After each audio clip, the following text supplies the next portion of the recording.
Assalamualaikum teman-teman. Kami dari kelompok 8 akan mempresentasikan tentang organisasi otonom Muhammadiyah.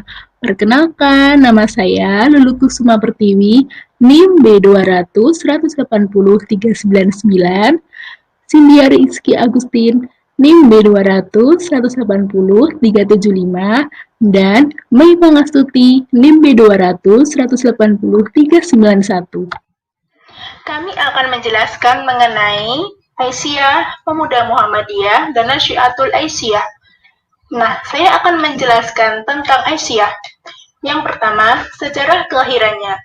Sejak berdirinya Muhammadiyah, Kiai Haji Ahmad Dahlan sangat memperhatikan pembinaan terhadap kaum wanita dengan bimbingan pengajian kaum wanita di bawah bimbingan Kiai Haji Ahmad Dahlan dan Nyai Walidah Kiai Haji Ahmad Dahlan dengan nama Sopo Tresno. Dalam suatu perkumpulan terdapat tokoh Muhammadiyah seperti Kiai Haji Mokhtar, Kiai Haji Ahmad Dahlan, Kiai Haji Fahrudin, dan Ki Bagus Hadi Kusuma. Aisyah diresmikan bersamaan dengan peringatan Isra Mi'raj Nabi Muhammad SAW pada tanggal 27 Rajab 1335 Hijriah, bertepatan dengan tanggal 19 Mei 1917 Masehi dengan Ketua Siti Bariyah. Tugas dan peran Aisyah yang pertama, membimbing kaum wanita ke arah kesadaran beragama dan berorganisasi.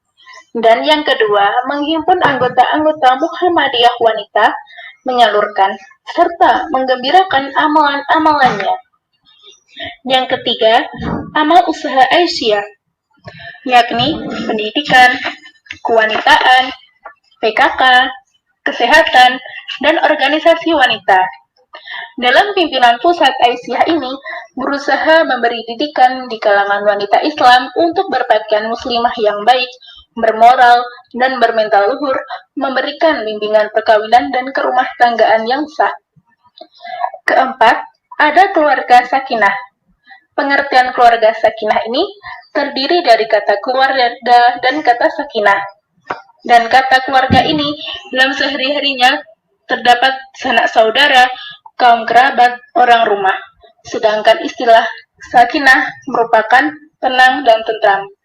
Sehingga keluarga sakinah ini penjabarannya adalah untuk mencari ketentraman dan ketenangan penuh kasih sayang. Selanjutnya, ada keluarga sakinah dan pembinaan manusia takwa, yakni menjadi lahan subur untuk tumbuh kembangnya anak serta terciptanya masyarakat yang sejahtera. Dan takwa inilah nilai hidup tertinggi bagi manusia di hadirat Allah Subhanahu wa Ta'ala.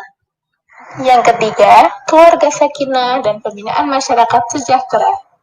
Dalam pengertian ini, masyarakat anggota-anggotanya merasa aman dan tentram dalam seluruh kehidupannya, baik secara perseorangan maupun kelompok.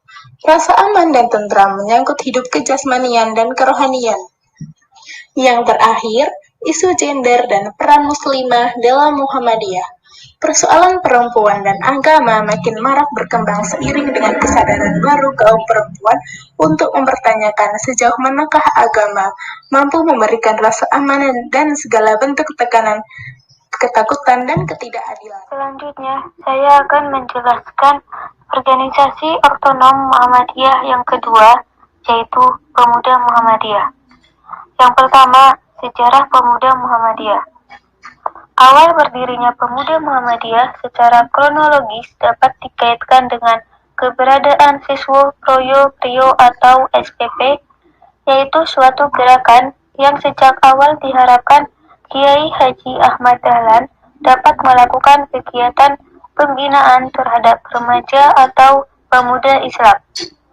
Dalam perkembangannya, SPP mengalami kemajuan yang pesat, hingga pada Kongres Muhammadiyah ke-21 di Makassar pada tahun 1932 diputuskan berdirinya Muhammadiyah Bagian Pemuda, yang merupakan bagian dari organisasi dalam Muhammadiyah yang secara khusus mengasuh dan mendidik para pemuda Muhammadiyah, dan baru diberi otonomi penuh sejak Muktamar ke-37 di Yogyakarta pada tahun 1968.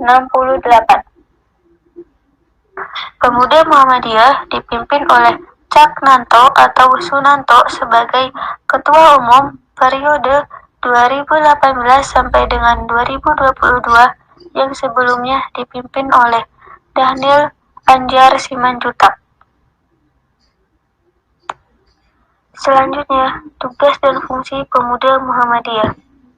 Tugas Pemuda Muhammadiyah yang pertama, menanamkan kesadaran dan pentingnya peranan putra-putri Muhammadiyah sebagai pelangsung gerakan Muhammadiyah serta kesadaran organisasi.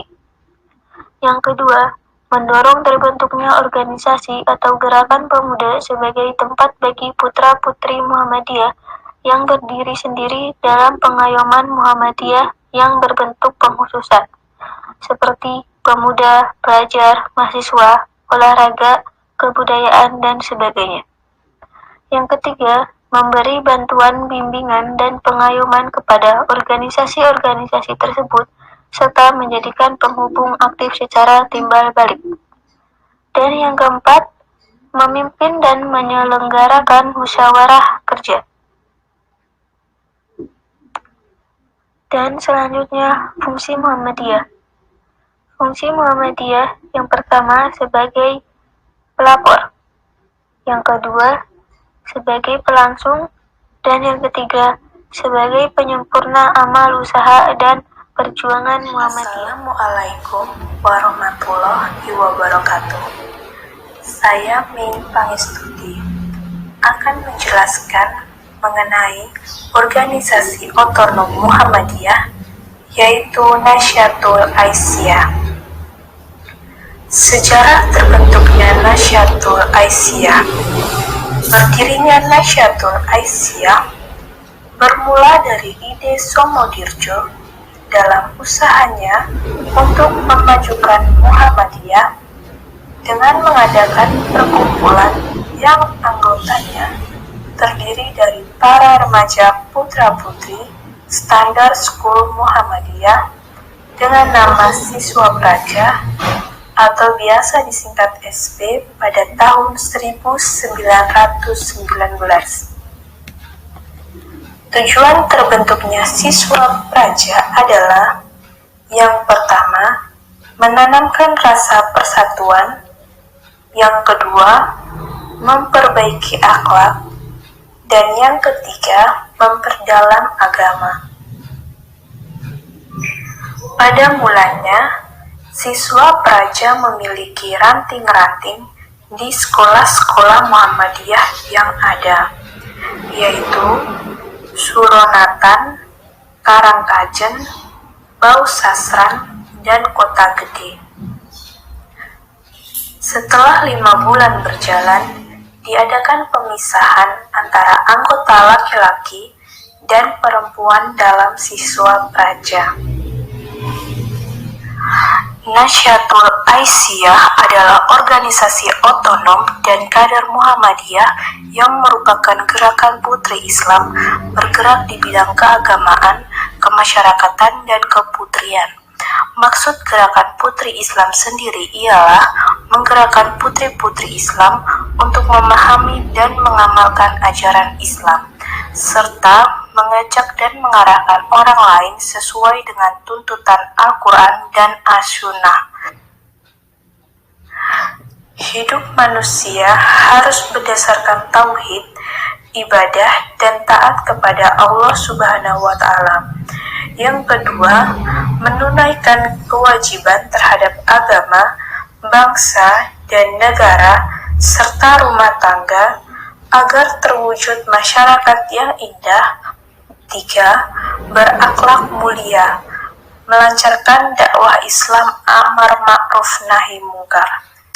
Yang kelima, melancarkan amal usaha dan perjuangan serta meningkatkan fungsi dan peran